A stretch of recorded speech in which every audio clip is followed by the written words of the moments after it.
Focus Ninja. What are they? Why are they? And why do we care? I'm about to get everybody mad this video. It's fine.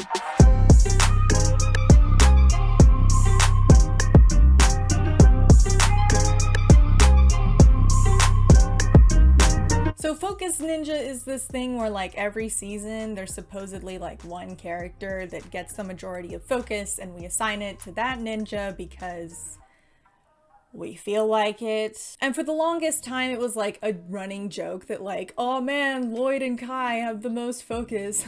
But recently there's been a sort of resurgence in the debate because now that all of the ninja have their own season, Kai people are saying that actually, Kai doesn't have his own season because season 7 is like a combined season and season 4 like doesn't count because reasons, which is an argument that you can make, not one I'm sure I subscribe to, but like it's a valid argument. Well, I am here to put an end to the debate. That's never gonna happen. I am here to add fuel to the fire, and we are going to do it using science, or rather, a spreadsheet. I have multiple different methods that people have like told me that they use or that like have been floating around in the fandom, and my own method, and we're gonna go through all of those. Some of these on here aren't seasons, like I have the pilots and Day of the Departed and the Island and stuff, just cause, you know, the list would feel a little incomplete without them. I cannot stress enough when getting into this video, there are going to be people in the comment section telling you that they know the answers, that they have the official source, that you're wrong and whatever. But I cannot stress enough, this is all made up. Focus Ninja is not like a formalized thing, it's something that the fans came up with, and because we are a nebulous force without consensus, we are forced to debate about it until the day the sun explodes. But hey, it's fun. Let's just look at it for fun, huh? So if you were looking for like a semi-official source with some consensus around it, let's just start with the wiki. So pilot season, it says Kai is the Focus Ninja, makes sense. Season 1 says it's like a group season, again, makes sense. Season 2 is a Lloyd season, makes sense. Rebooted, Zane season, makes sense. Tournament of Elements, it does say that Kai is the Focus Ninja, so there's that. Possession says it's sort of a group season.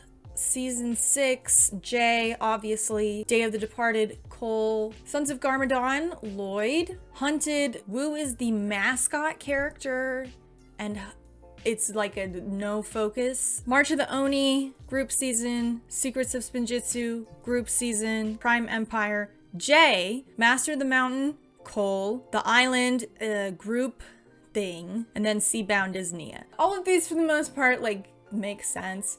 There was like a distinction between Focus Ninja and mascot character. I went with the Focus Ninja, but already this is so confusing. Another method that people use to see which ninja is the focus is to look at which ninja has like the intro like previously on Ninjago, and they like open their eyes and then it zooms into their eyeball to see the past.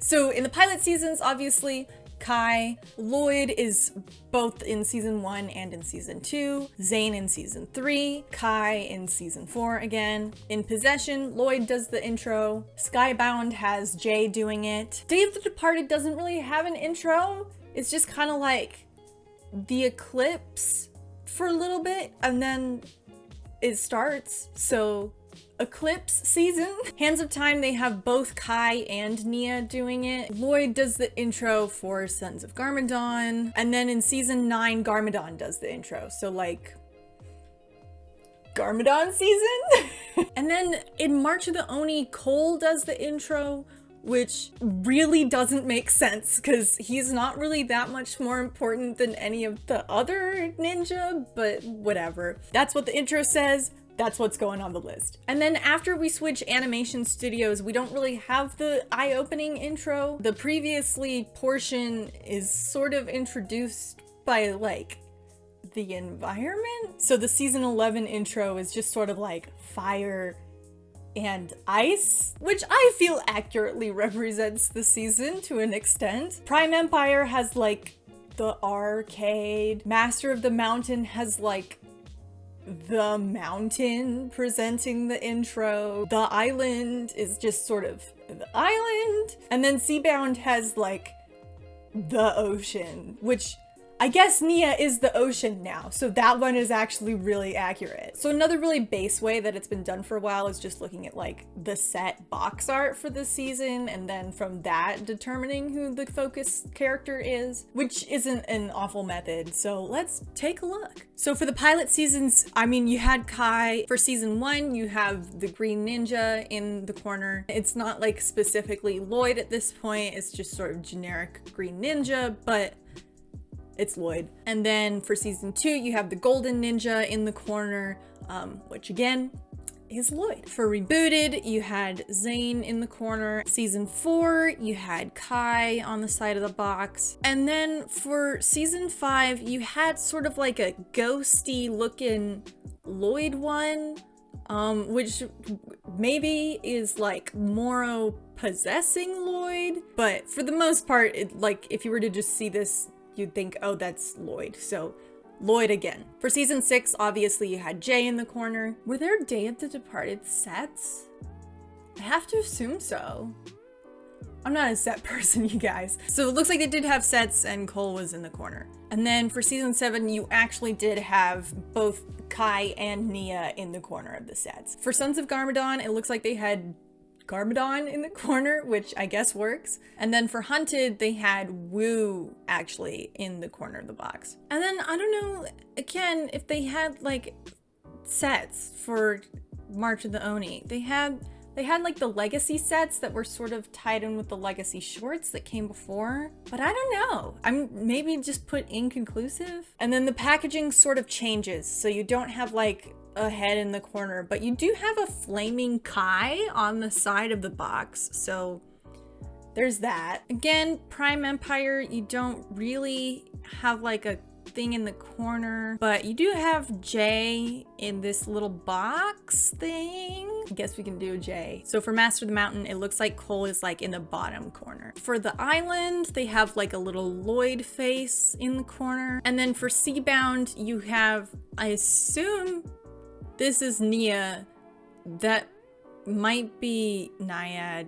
I don't know for sure. Hey everyone, it's Editing Kitten here from the future. I just realized I forgot to record a key piece of this video. So we're just gonna do this part in voiceover. So one thing I've heard a lot of people use as justification for focus is whoever gets the final punch. Whoever defeats the villain, it's their season. So let's look at that. In the pilot episodes, you have Samukai and Garmadon, who are kind of your big villains, and the person who ends up defeating Samukai is Garmadon, and they don't defeat Garmadon. Season 1 is so clear-cut that it becomes a plot point in later seasons. Garmadon, obviously, defeats the Great Devourer. Season 2, obviously, Lloyd has the final punch against the Overlord. Season 3, Zane has his big self-sacrificial moment and defeats the Overlord. Season 4 is weird. I've seen some people argue that Lloyd gets the final punch, but like, no, not at all. I mean, he is the one who ends up reading the spell that sends off Garmadon, but Garmadon is the one who has the big self-sacrificial moment, and it would have happened if Lloyd had not been there. Plus, if you want to get really technical, the person who actually ends up defeating the villain is the ghosts of the Anachondri warriors. So, Anachondri warrior season. Season 5, Nia essentially drowns the preeminent, so Nia season. Season 6, Jay has the final wish that resets everything, so we can give that one to him. Day of the Departed, Cole has the final confrontation with the villain and convinces him to turn good-ish. So Cole. Season 7, Wu is the one who sacrifices himself to defeat the Time Twins, and get lost with them in the time stream. Although, if you want to get technical, Kai has the last punch of that season. The last time punch. No, I am not sorry. Season 8, they don't win. So, nobody? I mean, if you want to get technical, the person who has the last punch, I guess, is the giant colossus monster that destroys the bounty. That's kind of the defeat of the opposition. But if you wanted to pull from the heroes, I guess you could say Lloyd has the last, like, little witty comeback to Harumi. So Lloyd. Season 9, Lloyd decidedly does not have the last punch, but that's actually what ends up defeating the villain. So Lloyd season. Season 10, Lloyd, like, dies and gets resurrected to defeat the villain, so Lloyd season. Season 11 is a little weird because you have like 3 different villains spread across the season. You have Asphira, the Ice Emperor, and Vex, all with varying amounts of screen time. But this one is actually pretty easy because Zane defeats all of them. He traps Asphira, he breaks free of the control of Vex, and therefore defeats the concept of the Ice Emperor. If you really want to try and, like, get some big brain logic up in here, you could say that Vex actually defeats the Ice Emperor because he's the one who accidentally triggers the reawakening of Zane. You couldn't protect your friends. You couldn't even put... And because the Ice Emperor is sort of like the face villain of the season, it could potentially be a Vex season by this logic, but as it stands, Zane. Prime Empire, you have Jay at the top of Borg Tower in the final fight. Again, does not end in a punch, but Jay season. Master of the Mountain, Cole freaking obliterates the Skull Sorcerer, so Cole season. The island is the most true group effort, but if I were to give one person who had like the final blow to defeat, spoilers, Ronin, I would say Twitchy Tim. So Twitchy Tim season, and that seems about right. And then of course Seabound, Nia has her big self-sacrificial moment that ends up defeating the villain, so Nia season. Anyway, that's that method. Moving on, take it away, past me. There is another method that I like to use because it's kind of funny and it gets mostly accurate results. If there's any focus on a love interest or someone's family, it's their season, and if not, it's a group season. So let's see how this works. Pilot episodes focus on rescuing Nia, so Kai season. Season 1 has some romance stuff and some family stuff, but none of it large enough to draw any real focus, so group season. Season 2 focuses a lot on Lloyd and his mother and Lloyd and his father, so Lloyd season. Season 3, Zane gets a love interest. It's his season. Season 4, Kai gets a love interest. It's his season. Season 5, not too much in romance or family, so group season. Season 6 focuses almost exclusively on Jay's relationship with Nia, and when it's not, it's focusing on his parentage, so Jay season. Day of the Departed, this actually doesn't work because Cole doesn't get a love interest and it doesn't really talk about his family. By these standards, this one doesn't work. It gets labeled as a ninja season. Hands of Time focuses on Kai and Nia's parentage, so Kai and Nia. Sons of Garmadon focuses on Lloyd's father coming back and his secret evil girlfriend, so Lloyd season. Season 9 is a little more balanced, but I'd argue focuses a lot on Wu's parentage. I am the son of the first Spinjitzu master. So Wu season. March of the Oni, no real focus romance or family wise, so Ninja season. Season 11, nothing here nor there, so Ninja season. Prime Empire has some Jay and Nia stuff at the end, and also the whole climax centers around Jay's whole parent situation, but it doesn't go through the whole season, so it's sort of like a Ninja / J season, which I feel is apt. Master of the Mountain is all about Cole's mom. Cole season. The Island, no real family or love plots. Group season. And then Seabound focuses on Nia's relationship to her mom, and then also Jay at the end there. So Nia season. I feel like that's pretty effective. But there is one other method I would like to try, and that I don't think anybody else has ever considered: the Word document. For those of you who don't know, the way that I made my every time videos is I have this giant Word document with every transcript of every episode and every short all together in one place. And I would just search for a phrase and then compile those together. But I thought it'd be interesting to use it to search for everybody's names in each season so we can see how many times each ninja is mentioned in the script each season. This would include not only every line of dialogue that they say, but stage directions and action stuff. So you're more like active characters rather than like spoken characters. That's gonna account for them as well. And this took forever because I had to search every ninja's name every season and it took way too long. So I'll just skip to the results. The pilot episodes, Kai had the most mentions with 178 mentions, which is a leap ahead of everybody else. No other characters broke 100 mentions, but that makes sense because he takes up a lot of the screen time and the other ninja don't enter until partway through the story. Season 1, Kai again has the most mentions with 496 mentions, with Jay coming in a close second with 493 mentions. Season 2, Lloyd had the most mentions with 481, makes sense. Season 3, of course, Kai. Kai had the most mentions in season 3 with 235 mentions. Zane only had 221, which isn't that far off, but is still really weird and kind of telling. Season 4 does go to Kai. 304 mentions, with the closest one behind him being Lloyd with 286 mentions. Pretty much everyone else is lower than 200 mentions. Season 5, again, goes to Kai. He had 394 mentions. The closest was Jay with 343 mentions, and everyone else around 100 or more lower than Kai. Season 6 doesn't go to Kai this time. Obviously, he disappears pretty early in the script. Jay, 499 mentions. With Nia being the second closest with 318 mentions. Day of the Departed goes to Cole, 101 mentions.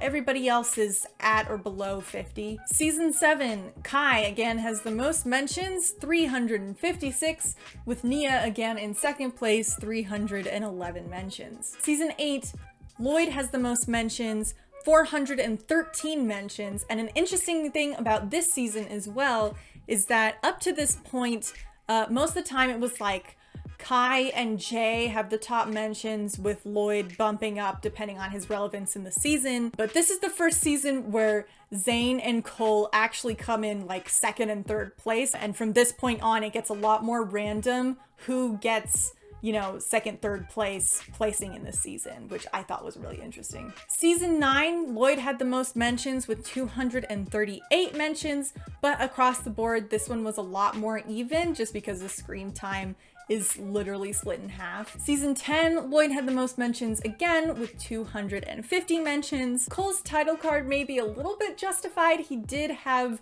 the most mentions of the OG Ninja. He had 119 mentions, but he also got beat out by Nia with 125 mentions, so yeah, I don't know. In season 11, Lloyd again had the most mentions with 652 mentions, which is just leagues above any number we've seen so far. But also season 11 is like an longer than average season, so that makes sense. Season 12, Jay had the most mentions with 380 mentions, which is 100-ish above most other people. Season 13, Cole had the most mentions with 398. Season 14, Lloyd had the most mentions at 94 mentions. Jay coming close behind with 86 mentions, and across the board, this was more evenly split. And then of course, Seabound, Nia had the most mentions with 401 mentions, blowing everybody else out of the water pun intended. I thought these results were really interesting. Also, just the prevalence of Kai in those early seasons is really telling. I get the argument that people are making that season 4 isn't necessarily a Kai season because he doesn't have the final punch. But people who are saying like, oh man, the writers hate Kai. They never give him anything to do. They ignore him. He's so looked over. What are you talking about? The numbers don't lie. Kai has plenty of focus. You could argue that it's not good focus, but you can't say that the writers are just straight up ignoring him. He's had less focus than usual in newer seasons because he had the majority of focus in older seasons. The focus he's getting now is equivalent to the focus that Zane and Cole were getting in the older seasons where they weren't as relevant. So, what can we learn from this?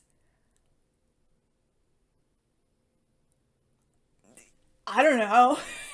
Hi, time skip. So I'm actually here after having gone through all the data and like tallied up points, and here's what I found. Here's our lovely graph. I've color coded everything and I've tallied up the points.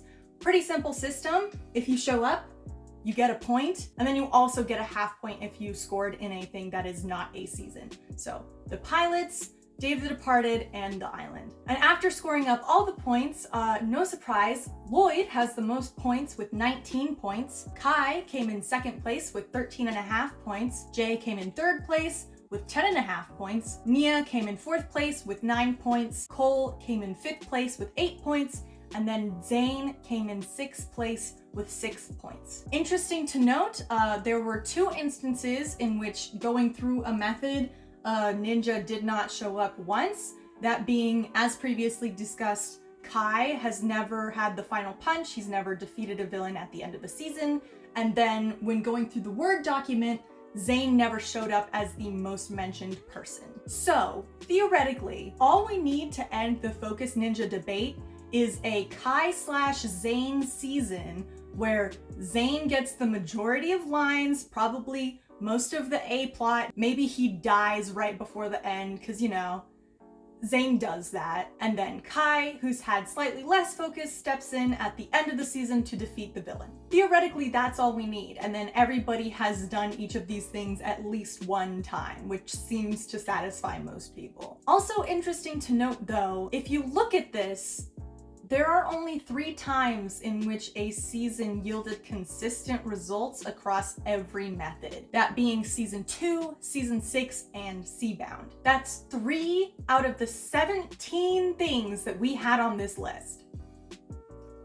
That's really not a great hit rate. And that brings me to my main point. And if you're to take one thing away from this video, this is it. This is an ensemble show.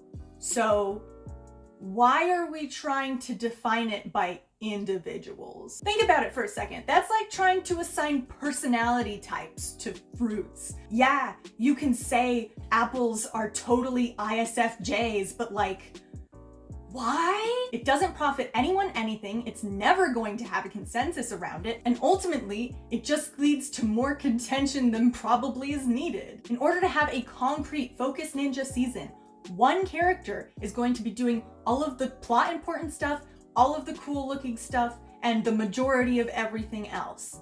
If you do that, what do your other characters do? This show has at least 6 main characters depending on how you want to count it. So if you have a whole season dedicated to one character and you don't like that character, it kind of defeats the purpose of the show. If you think Jay is a little bit annoying when he gets too much screen time in other seasons, Skybound's gonna suck for you. On the other hand, if Jay is your favorite character in the whole world, you're gonna love it. But overall, you're probably going to have a better and more widely appealing story if you're not actively getting rid of the majority of your core cast in order to focus on one character that people have mixed opinions on. Do I think focus seasons are an okay idea?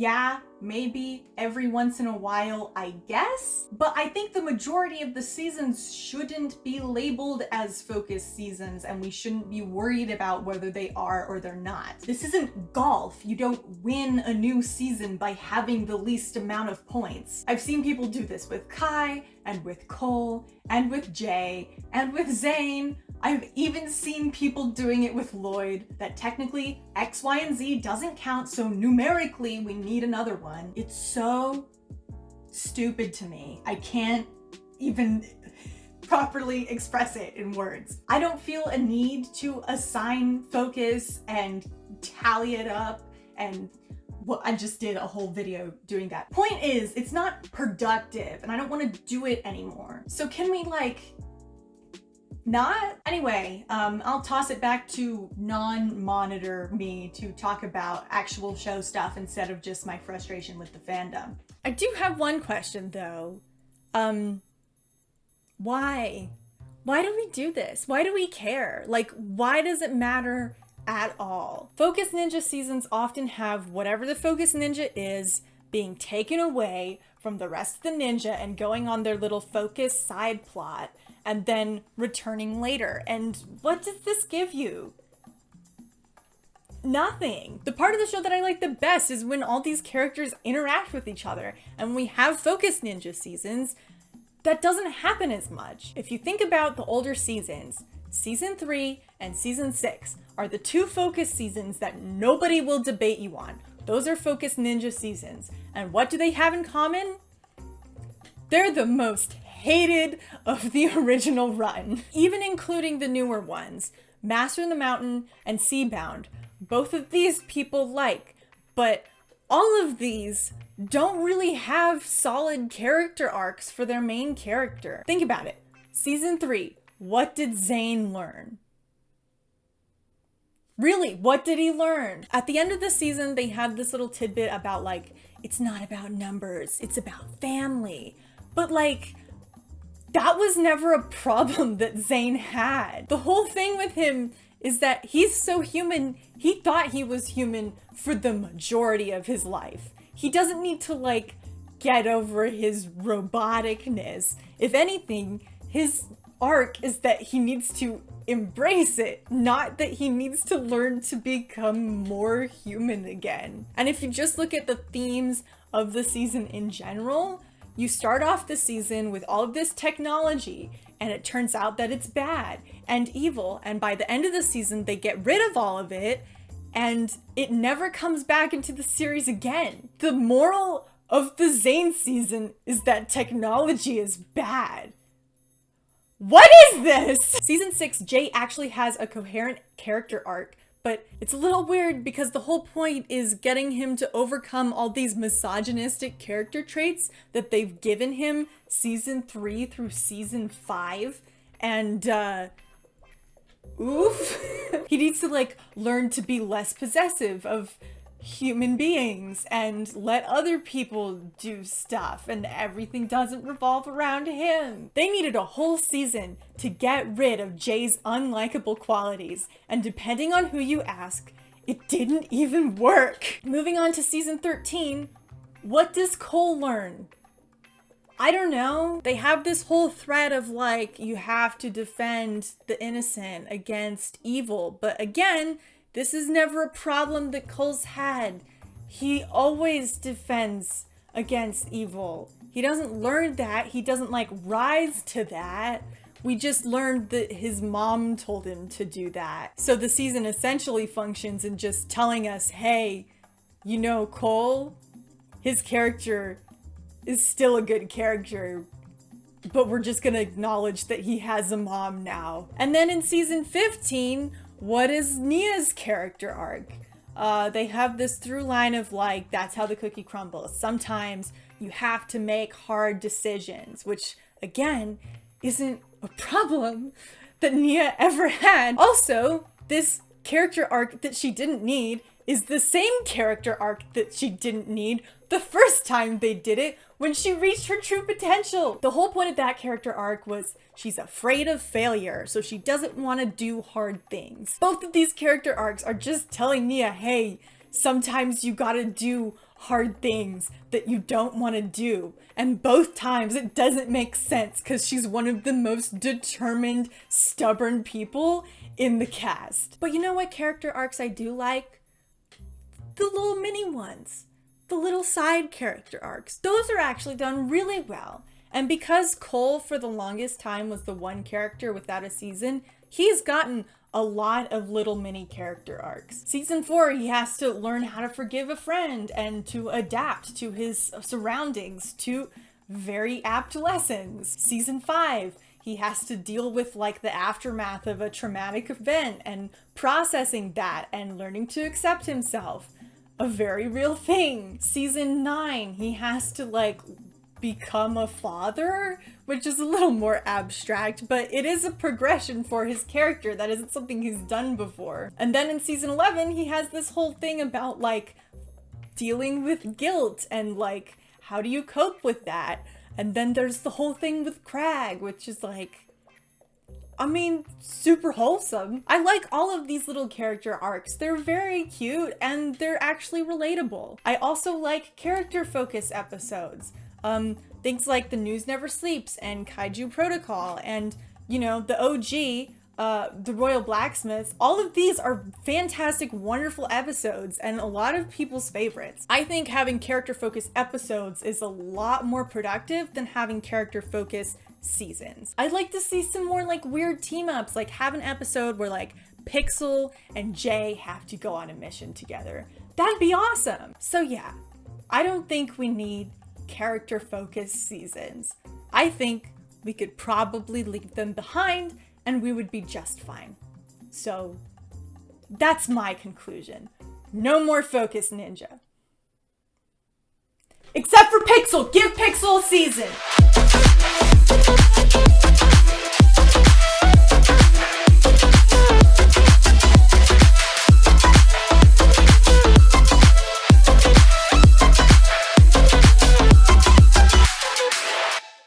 Pixel didn't even show up once on the whole graph.